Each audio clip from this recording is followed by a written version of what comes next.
We're here talking with Graham Blackshaw.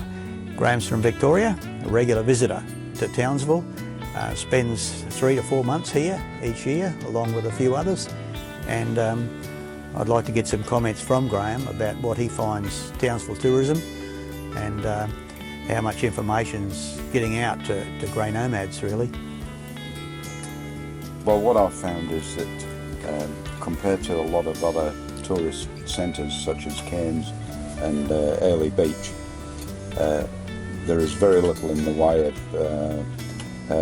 advance warning of events and particularly to do with attractions that are around town.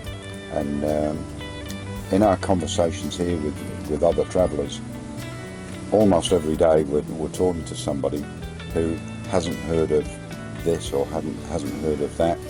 And for instance, one place was the Heritage Cafe on Harvey Range Road, which is a really good attraction, and I'm sure if that was listed as one of the attractive features of the Townsville region, it would be something that most people would want to go and see, and where most people would want to go and have a meal. And in a similar way, one of the real enjoyable things to do in Townsville is to have fish and chips on the strand. And it might be a small thing, but to the best of my knowledge, there is very little in the way of promoting regular features such as that.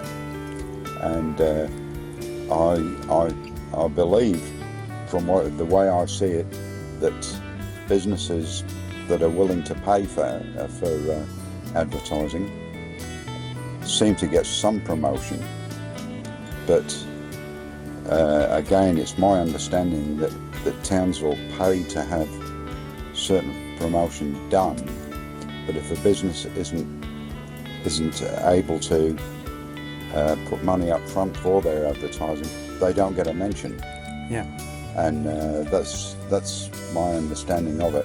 Whereas I think that the tourism arrangements in Townsville should be that everybody, every business, every attraction that caters for tourists should be promoted in some way.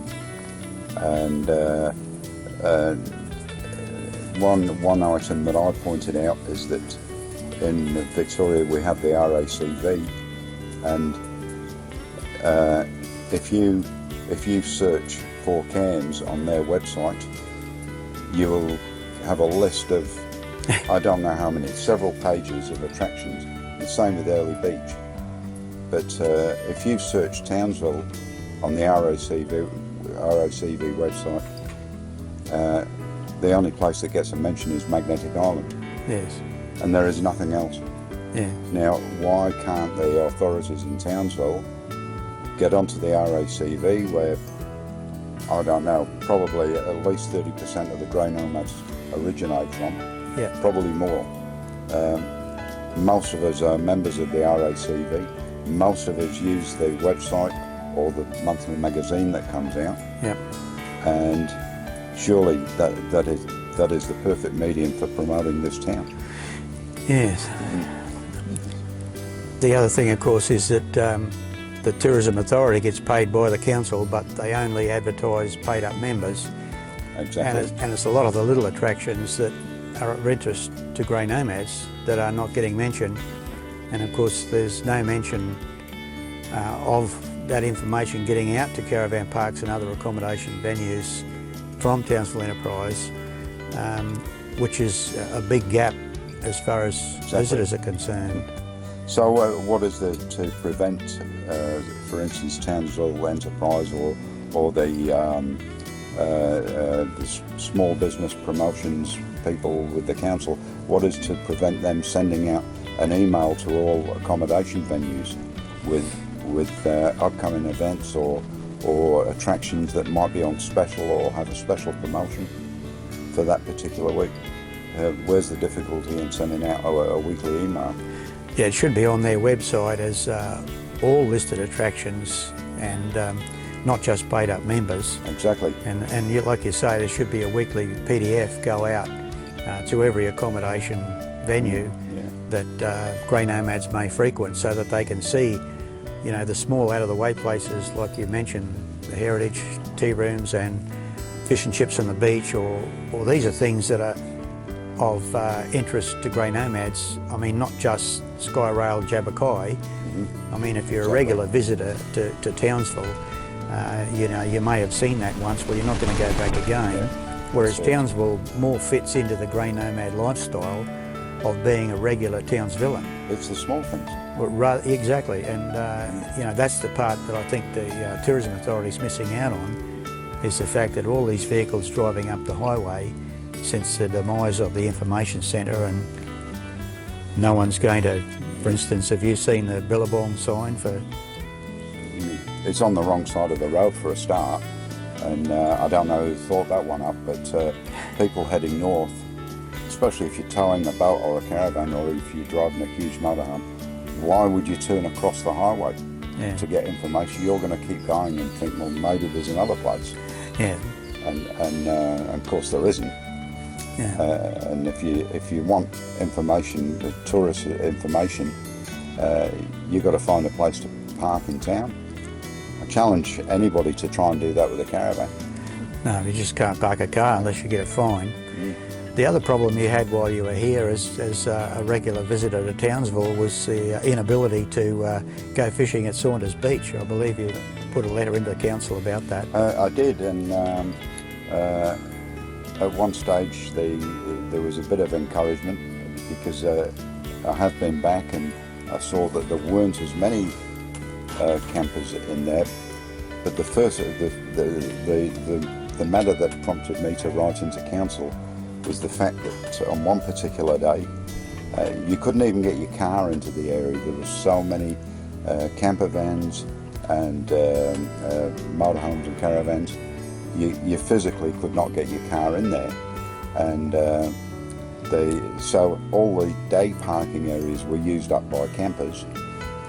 And later on I made some inquiries and I found that the rangers only visit there twice a week, and it's supposed to be 48-hour stop. Well, how's that going to work? How are you going to police it when you're only going there twice a week? And it seems to work out that if you get there after the ranger has been on Wednesday, you're free to stay until Monday. Well, that's a bit more than 48 hours. So I like having the ability to free camp when I'm in transit. I don't believe the free camps should be free holidays for people that are sponsored by the ratepayers. And the people that stay long term in free camping areas, we know as experienced travellers, and we've been doing it for a long time, we know that those people are traditionally very economical in the way they spend money. And a free camp is somewhere you stay and then you move on to the next town. You stay there simply because it's free. Yeah. And those that can get away with it, they're going to milk it for as much as they can. Yeah. So, but another thing I thought about with that was that you don't really need the rangers. And my background in technology, I know that for each of the free camping sites, you could put in a plate recognition system for probably about $300 a site.